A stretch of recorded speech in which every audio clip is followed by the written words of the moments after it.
달 기준 대략 들어가는 것 같습니다. 안녕하세요, 비튜브입니다. 오늘의 주제는 카라반 유지비입니다. 캠핑을 안 다니시는 분들은 카라반이 있으니 크게 유지비가 안 들 것이다 라고 생각하는 분도 계시겠죠잉? 자동차랑 비슷한 것 같습니다. 눈에 보이지 않는 보험비, 수리비, 다이, 타이어, 기타 등등 많이 있습니다. 먼저 유지비라고 하기는 좀 그렇지만 카라반을 견인하면 일단 연비가 무지무지하게 안 나옵니다. 제 경험과 많은 검색을 해서 연비를 통계내 봤는데 30% 정도 안 나오는 것 같습니다. 대략 8km대의 차라면 5km대 연비가 나옵니다. 물론 가솔린이냐 디젤이냐에 따라 조금은 다를 수가 있습니다. 저는 3.3 올류 카니발 가솔린인데 5km대가 비튜브. 다음은 톨비입니다. 아무리 가까운 목적지를 간다고 한들 고속도로는 불가피합니다. 물론 국도로만 다닐 수는 있겠습니다만 카라반은 요철이 많은 도로에서 주행할 때 충격을 많이 받기 때문에 고속도로 이용하시는 걸 추천드립니다. 일단 달구지를 달면 바퀴가 추가되어 4종으로 분류가 됩니다. 허나 투축이면 5종으로 분류가 되어서 조금 더 비싸집니다. 연비 플러스 톨비를 하면 거리에 따라 다르겠지만 출정할 때마다 최소 5만원에서 많게는 15만원까지 플러스가 됩니다. 두 번째는 생각지도 못한 주차비입니다. 카라반을 많이 공부하지 않고 구입하게 된다면 제일 크게 당하는 게 주차입니다. 아파트 지하주차장은 높이가 맞지 않아서 주차를 못하는데요, 소형 카라반의 경우는 가능합니다만 우리나라는 남이 잘 되면 배 아파하는 사람들이 정말 많습니다. 아파트에 주차를 하게 되면 민원이 엄청나게 들어옵니다. 달구지 카페에 들어가서 보면 종종 아파트 주차가 논란이 되곤 합니다. 어떤 아파트는 과도하게 카라반의 주차비를 비싸게 받고 어떤 곳은 자리가 남는데도 주차를 못하게 하고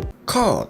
하지만 이런 것이 법과는 아무 상관이 없이 아파트의 규정대로 하는 거라서 규정이 한번 정해진다면 그 규정에 무조건 따라야 한다고 합니다. 그래서 대다수의 카라반 오너분들은 공용 주차장에 주차를 해야 됩니다. 길가나 노지에 할 수도 있겠지만 요새는 테러가 정말 많기 때문에 불안합니다. CCTV를 달아도 딱히 범인을 잡을 방도가 없습니다. 테러범이 얼굴을 다 드러내고 테러를 하지 않죠잉? 공용 주차장의 비용은 8만원에서 10만원 정도 하는 걸로 알고 있습니다. 물론 더 저렴한 곳도 있을 수 있습니다. 요새는 카라반이 워낙 많이 늘어나서 공용 주차장을 이용하고 싶으면 대기를 걸어야 한다고 합니다. 지역마다 조금씩은 다르겠지만 경기도권이나 수도권 쪽은 대기가 보통 3달 이상이라고 합니다. 그래서 종종 돈이 많으신 분들은 카라반으로 아예 캠핑장 장박을 해버립니다. 제가 아는 지인분도 카라반으로 캠핑장에 장박을 하시는데요, 여름 성수기 때 한 달 캠핑장 장박 비용만 100만원 넘게 쓰셨다고 합니다. ANG. 사실 제일 좋은 방법은 업체에 주차를 하는 방법입니다. 일단 제가 구매하는 카라반 업체에서 주차를 허락해 줘야 하고 거리가 가깝다면 정말 금상첨화인 것 같습니다. 하지만 일부 업체는 주차 비용을 받고 주차를 해주기도 합니다. 업체마다 사정이 다 다르니 그럴 수 있다고 생각합니다. 세 번째는 감가상각입니다. 카라반은 엔진이 달려있지 않기 때문에 생각보다 감가가 그렇게 크지 않습니다. 보통적으로 1년 정도 된 중고 카라반을 보면 500만원에서 700만원 정도 감가가 되는 것 같습니다. 하지만 11월부터는 장박이 들어가고 캠핑이 비수기이기 때문에 중고 카라반의 가격이 엄청나게 하락하는데요,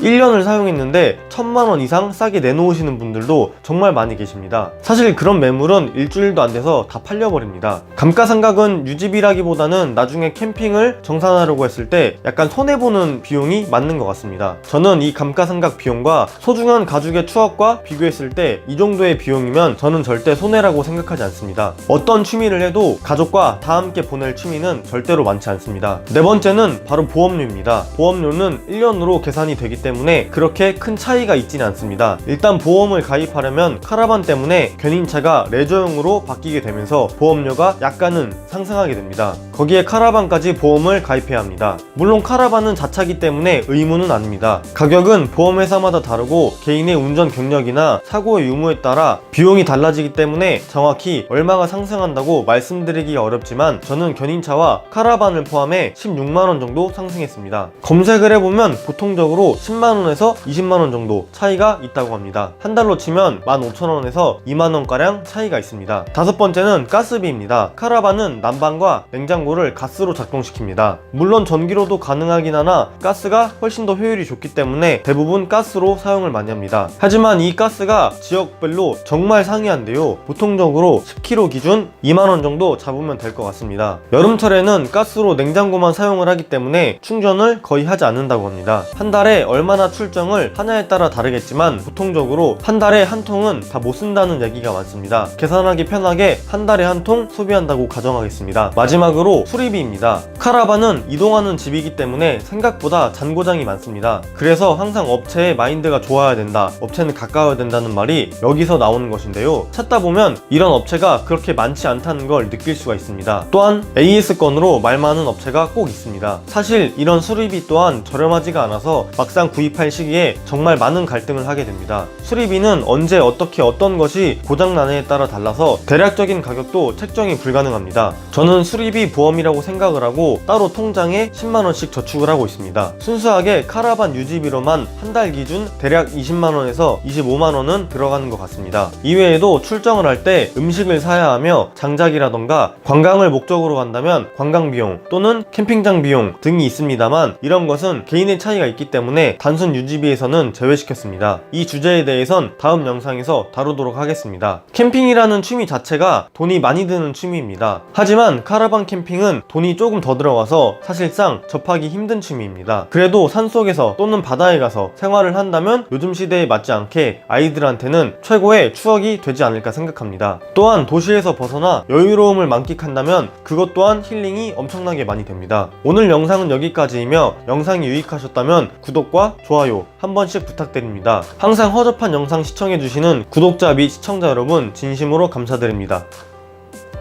뿅.